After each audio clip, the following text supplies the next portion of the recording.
Hello দর্শক, আসসালামু আলাইকুম। Welcome back to my channel. চলে এলাম আর একটা নতুন রেসিপি নিয়ে। আমার আজকের রেসিপি হচ্ছে ম্যাঙ্গো মিল্ক পুডিং রেসিপি। এই পুডিংটা দেখতে যেমন লোভনীয়, খেতে কিন্তু ভীষণ মজার, তৈরি করাও খুবই সহজ। আশা করছি আমার আজকের এই মিল্ক পুডিং রেসিপি আপনার সবার কাছে ভালো লাগবে। ম্যাঙ্গো মিল্ক পুডিং বানানোর জন্য আমি এখানে প্রথমে একটা আম নিব। আমটাকে আমি প্রথমে চিলে নিব। এই আমগুলো কিন্তু পাকা এবং মিষ্টি, আবার আমগুলো আমি কিন্তু ধুয়ে নিয়েছি। তো প্রথমে আমি আমের জেলি তৈরি করব। তো সেজন্য আমি একটা আমকে নিয়ে নিচ্ছি, নিয়ে চিপের রসটা বের করে নিচ্ছি। তো আমের রসটা আমি বাটিতে নিয়ে নিয়েছি। এখন এই আমটাকে আমি ব্লেন্ড করে নিব, ব্লেন্ড করে ছেঁকে নিব। তো দেখুন আমের রসটাকে আমি ব্লেন্ড করে নিয়েছি। এখন আমি ছেঁকে নিব, কারণ আমি জেলি তৈরি করব। তো ছেঁকে নিলে যদি কোনো আঁশ থাকে সেটা চলে যাবে।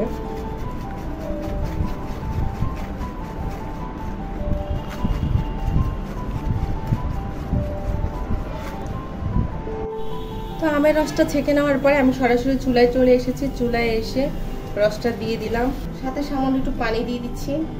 পানি দিয়ে একটু নেড়ে চেড়ে দিচ্ছি, আর দিয়ে দিচ্ছি 1/3 কাপের মতো চিনি। তবে একটু কম দিয়েছি, 1/3 কাপ, পুরোপুরি চিনি দিই নাই, কারণ আমের মিষ্টির উপর ডিপেন্ড করে চিনিটা আপনারা দিবেন। এই পর্যায়ে দিয়ে দিচ্ছি আগার আগার। আমি এখানে প্রায় 1.5 টেবিল চামচের মতো আগার আগার দিয়ে দিলাম। এখন আমি সবগুলো উপকরণ খুব ভালোভাবে মিশিয়ে নিচ্ছি, মিশিয়ে জাল দিয়ে নিব। 1-2 বার বলক উঠলে আমি এটা নামিয়ে নিব। তো দেখুন আমের মধ্যে বলক উঠে গিয়েছে। এখন আমি জেলিটা নামিয়ে নিব। জেলিটা নামিয়ে সরাসরি একটা বাটির মধ্যে ঢেলে দিচ্ছি ঠান্ডা হওয়ার জন্য। তো এটা আমি ফ্রিজে রেখে দিব। তো জেলিটা জমতে দিয়ে আমি চুলায় এখন একটা প্যানে 1/2 লিটার দুধ বসিয়ে দিয়েছি। দুধের মধ্যে 1/3 কাপ চিনি দিয়ে দিচ্ছি, সামান্য একটু লবণ দিয়ে দিচ্ছি। তো চিনিটাকে দুধের সাথে খুব ভালোভাবে মিশিয়ে নিব। তো চিনিটা দুধের সাথে খুব ভালোভাবে মিশে যাওয়ার পরে আমি দিয়ে দিচ্ছি 1/3 কাপ গুঁড়ো দুধ, দিয়েও খুব ভালোভাবে মিশিয়ে নিচ্ছি। তারপর জ্বালিয়ে আমি সামান্য একটু ঘন করে নিব। তো দেখুন দুধটাকে জ্বালিয়ে আমি অনেকটা ঘন করে নিয়েছি, সামান্য একটু ঘন করে নিয়েছি।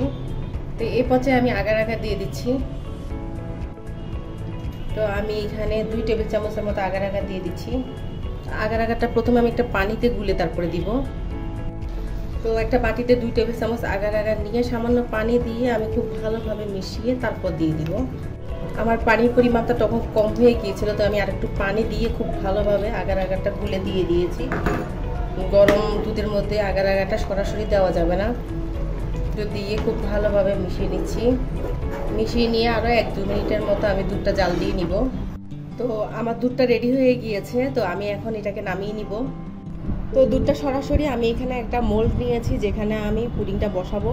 তো সেখানে আমি দুধটা ঢেলে দিব। তো এদিকে আমার জেলিটাও রেডি হয়ে গেছে। আমি জেলিটা কেটে নিচ্ছি।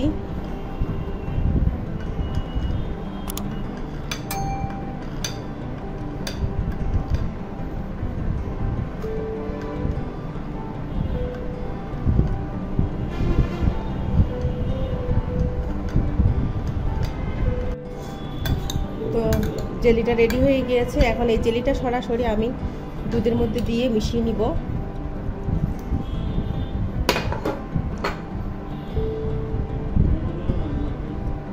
তো মেশানো হয়ে গিয়েছে। এখন আমি এই পুডিংটা ফ্রিজে রেখে দিব, তারপর আপনাদেরকে পরিবেশন করে দেখিয়ে দিব। তো পুডিংটা আমি ফ্রিজ থেকে বের করে নিয়েছি। এখন এই পুডিংটাকে আমি মোল্ড আউট করব। তো 4-5টা আমি একটু কেটে নিচ্ছি।